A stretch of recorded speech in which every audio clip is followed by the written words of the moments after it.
Hi guys, so I've been painting more Dungeons and Dragons figures, and as you can see I've got a little beholder here, and this one's from Wizkids Frameworks, and I painted this guy with the Army Painter D&D range of paints. So yeah, to start off with, obviously they come in little boxes. Obviously I've got quite a few of these figures as well, which is pretty awesome. So there'll be lots more sort of videos coming soon showing how I built these. I mean they're pretty simple, but as you can see they come on sprues, and anyone who's been with this channel for a long time knows that I like sprues because I can make things from them. So yeah, I've no longer got any Warhammer sprues, as I did actually give them away to someone. So I am going to be making a collection of these Wizkid framework sprues, just because I am going to sort of show what you can be done with these sprues rather than throwing them away. Yeah, there's a lot of things we can make with these, which is pretty awesome. So obviously the first thing you need to do, get your little snips and snip away.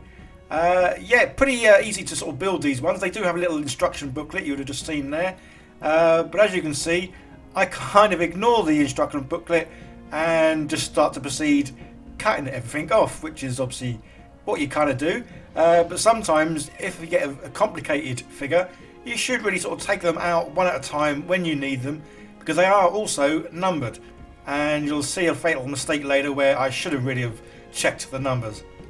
So obviously, yeah, once they've all cut out, the next thing sort of go around doing is just sort of trimming them up, cutting away any little edges where they were sort of like attached to the sprue.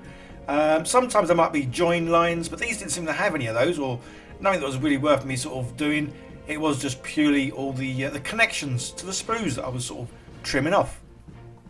So guys, I've had this channel nearly 2 years now, and I've never really had an intro. And as you would have seen at the beginning of this video, a very lame intro. So if anyone knows or can make good intros, by all means let me know, as yeah, I would like to have an intro, only sort of like 5-10 seconds, but something that looks better than what I just threw together. So yeah, let me know in the comments guys if you can make intros. Anyway, yeah, back to the video. Obviously once all the bits are trimmed, it is then just a simple case of gluing them together. I think you can use cement glue on these ones, but I've obviously got this cheap super glue, so that's kind of what I use. Yeah, it goes together pretty well. There are a few little gaps here and there.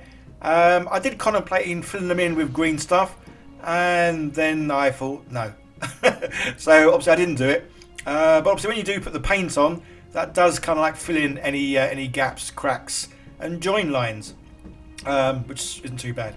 So yeah, this is where I did the fatal mistake of obviously trimming everything off. With these frameworks you actually get more pieces than you need to complete each sort of figure. So this has obviously the tentacles with the eyeballs in it, but it actually has about double the amount you need. So yeah, and in the diagram it does sort of show which arms or tentacles go in which hole, and yeah, obviously I just cut them all out, so I didn't have a clue what they were, so basically just put them up how I wanted them. So yeah, again, this is obviously the bit where you have loads of bits left over, which is pretty cool, because then you can then make odds and ends with them, or make sort of like one figure and give it loads of, well, some weird bits and pieces. So yeah, I've got a little box that I am now keeping all the Wizkids sprue bits or extra parts in, just so yeah, I can have a go at mixing some of these parts with other figures if I want to change them up and give them a different weapon or a different arm, or even make a monstrosity that's got 3 or 4 arms and a weird tongue coming out of its backside. But yeah, there you go. And also they come with these clear sprues, which is pretty cool because I can also make things with clear sprues. Again, not going to spoil it here, but if you've seen a lot of my older videos, you'll know kind of the things that I can make. But yeah, I am going to be doing some videos soon, making stuff with the Wizkids sprues, which is pretty cool. So I will admit I am very fortunate, as obviously as well as being sent these figures for free, Army Painter have also sent me their full range of D&D paints for free. Which is pretty awesome, because I'll say the full range, there is, well, full range. It's a whole variety of colours. So with these Frameworks figures, I am going to try and paint them as they're sort of seen on the box.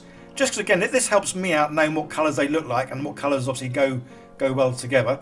And that's what I'm doing with the Beholder. I'm trying to make him, or her, or it look exactly like it does on the box, basically.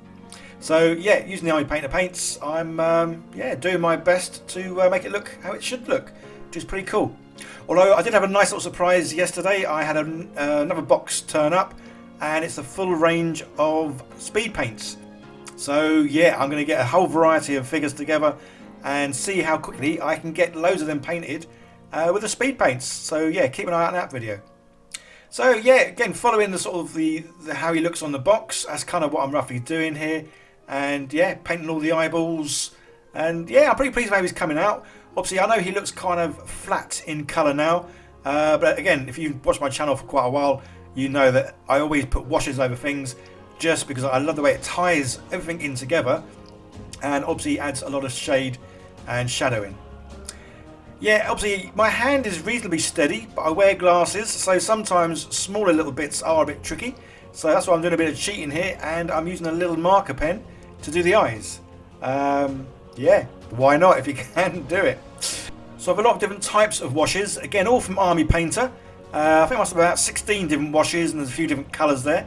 And yeah, again, like I say, I just love the way that these tie in all the different colours that you sort of paint something in, and they do give it a lot of shadow, a lot of depth, and just a bit more realism to everything. Yeah, again, I'm really pleased with that. Yeah, I did look at obviously his lips, and they looked a little bit too reddish and not sort of pinkish. So I'm just sort of roughly going over it. It's almost like doing highlights really, over the area. And then I did put another wash over that afterwards. And then with his main eye, because it's kind of like indented, I thought I'd try and fill that using some resin and then a UV light. And yeah, I'm pretty pleased with how it looks. Obviously it makes his eye look shiny as well, which is pretty cool.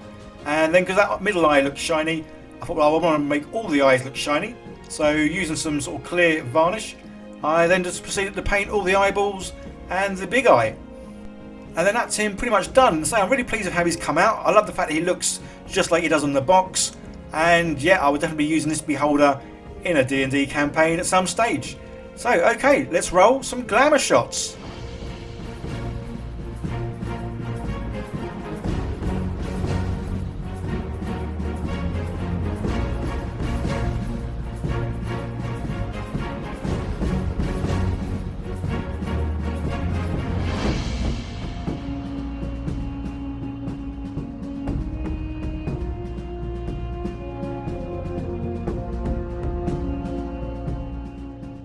Hope you guys enjoyed this. I just want to say a quick shout out and thank you to all my patrons, as well as the sponsors, for helping making it possible for me to sort of keep making these videos and obviously buying the materials I need to build stuff. So yeah guys, I hope you enjoyed this. Leave comments down below, hit the like button, all that good stuff, and I'll see you in the next one. Okay, take care, bye for now.